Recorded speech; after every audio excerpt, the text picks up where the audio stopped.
بسم اللہ الرحمن الرحیم۔ السلام علیکم ورحمۃ اللہ وبرکاتہ۔ مہر وائس یوٹیوب چینل میں خوش آمدید۔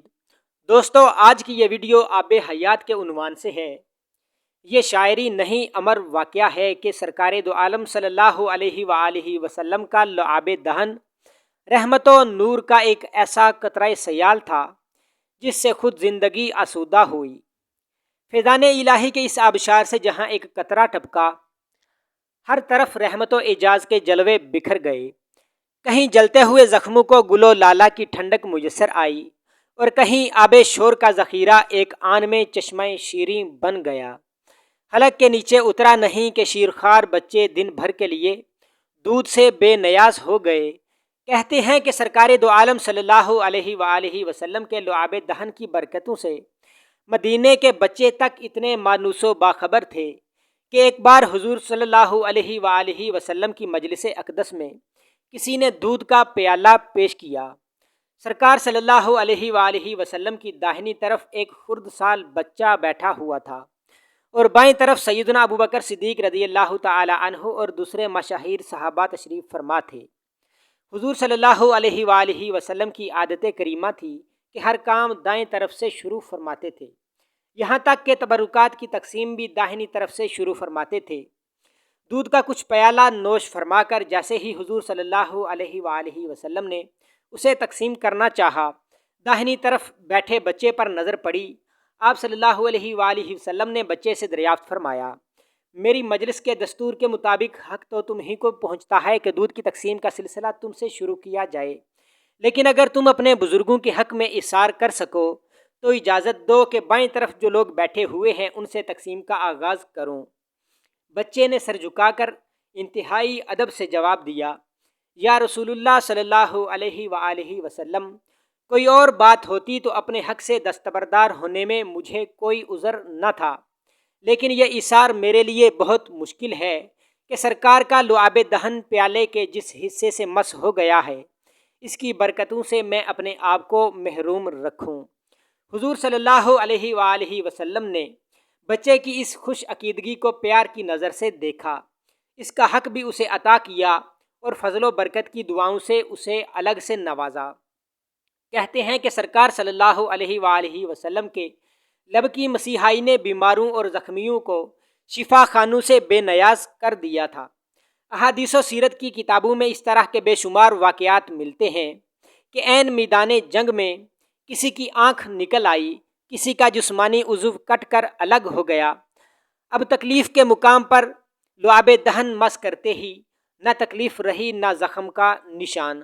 چنانچہ جنگ خیبر کا یہ واقعہ بہت مشہور ہے کہ کئی دن تک لگاتار حملوں کے بعد بھی جب خیبر کا قلعہ فتح نہ ہوا تو شام کے وقت سرکار دو عالم صلی اللہ علیہ وآلہ وسلم نے صحابہ کرام کو مخاطب کرتے ہوئے ارشاد فرمایا، کل صبح کو میں اسلامی لشکر کا جھنڈا اس شخص کے حوالے کروں گا جو اللہ کو دوست رکھتا ہو اور کل کی فتح اس کے ہاتھ پر مقدر ہو چکی ہو۔ یہ مژدہ جاں فضا سن کر ہر شخص جذبہ شوق میں بھر گیا۔ یہ دونوں جہاں کے اعزاز کی سب سے گراں مایہ بشارت تھی۔ روحوں کے خوابیدہ ولولے اس طرح جاگ اٹھے کہ صبح سعادت کے انتظار میں آنکھوں کی نیندیں اڑ گئیں۔ آرزوئے شوق کی بے قراری میں دل کا کشور تہو بالا ہونے لگا۔ ہر مجاہد اپنے اپنے تئیں اس قابل رشک اعزاز کا امیدوار تھا۔ جب صبح امید طلوع ہوئی تو سارے تمنائی بارگاہ رسالت میں سر کے بل حاضر ہوئے۔ سارا مجمع گوش بر آواز تھا کہ دیکھنا ہے آج کس کا مقدر جاگتا ہے، کس کے نصیبے کی ارجمندی آسمان کے کنگروں سے آنکھ لڑاتی ہے۔ انتظار شوق کی بے تابیوں کا یہی عالم تھا کہ سرکار نے شمع رسالت کے ان وفا کیش پروانوں کو ایک بار آنکھ اٹھا کر دیکھا اور ارشاد فرمایا، حضرت علی رضی اللہ تعالی عنہ کہاں ہیں؟ کسی نے جواب دیا، وہ آشوب چشم کی تکلیف میں مبتلا ہیں، اس لیے حاضر نہیں ہو سکے۔ فرمایا اسی حالت میں انہیں بلوایا جائے۔ جیسے ہی وہ دربار میں حاضر ہوئے، سرکار نے انہیں قریب بلایا۔ تکلیف کی شدت سے آنکھیں سرخ ہو رہی تھی۔ حضور اکرم صلی اللہ علیہ وآلہ وسلم نے اپنا لعاب دہن ان کی آنکھوں پر لگا کر یہ حکم سنایا، اسلامی لشکر کا پرچم تمہارے حوالے کرتا ہوں، خیبر کی فتح آج تمہارے ہاتھ پر مقدور ہو چکی ہے۔ خدائے قدیر تمہیں میدان جنگ سے فائز المرام واپس لائے۔ واقعات کے راوی بتاتے ہیں کہ لعاب دہن لگاتے ہی دم کے دم میں ساری تکلیف رفع ہو گئی، نہ آنکھیں سرخ تھیں، نہ ورم کا کوئی نشان موجود تھا۔ پھر مولائے کائنات کے کیا کہنے، اس نیستان ہستی میں وہ شیر خدا تھے۔ ویسے ہی صحراؤں اور پہاڑوں میں ان کے زور بازو اور سطوت جلال کا ڈنکا بجتا تھا، اور آج تو ان کے حوصلوں کے جبروت کا عالم ہی اندازے سے باہر تھا۔ کونین کے سلطان نے خود اپنے فیروز مند ہاتھوں سے اس پیشانی پر فتح کا صحرا باندھا تھا۔ حملے کی پہلی ہی یلغار میں خیبر کا وہ مایا ناز قلعہ فتح ہو گیا اور یہودیوں کو ایسی عبرتناک شکست ہوئی کہ ہمیشہ کے لیے وہ ذلتوں کی خاک میں سو گئے۔ اس واقعہ میں ایک بات خاص طور پر قابل توجہ ہے کہ سرکار دو عالم صلی اللہ علیہ وآلہ وسلم کے متعلق جو لوگ کہتے ہیں کہ انہیں غیب کا علم یا آئندہ کی خبر نہیں تھی، تو وہ سخت غلطی پر ہیں۔ سرکار کو اگر آئندہ کی خبر نہیں تھی تو یہ کیسے فرمایا کہ کل میں ایسے شخص کے ہاتھ میں جھنڈا دوں گا جس کے ہاتھ پر خیبر کا قلعہ فتح ہو جائے گا؟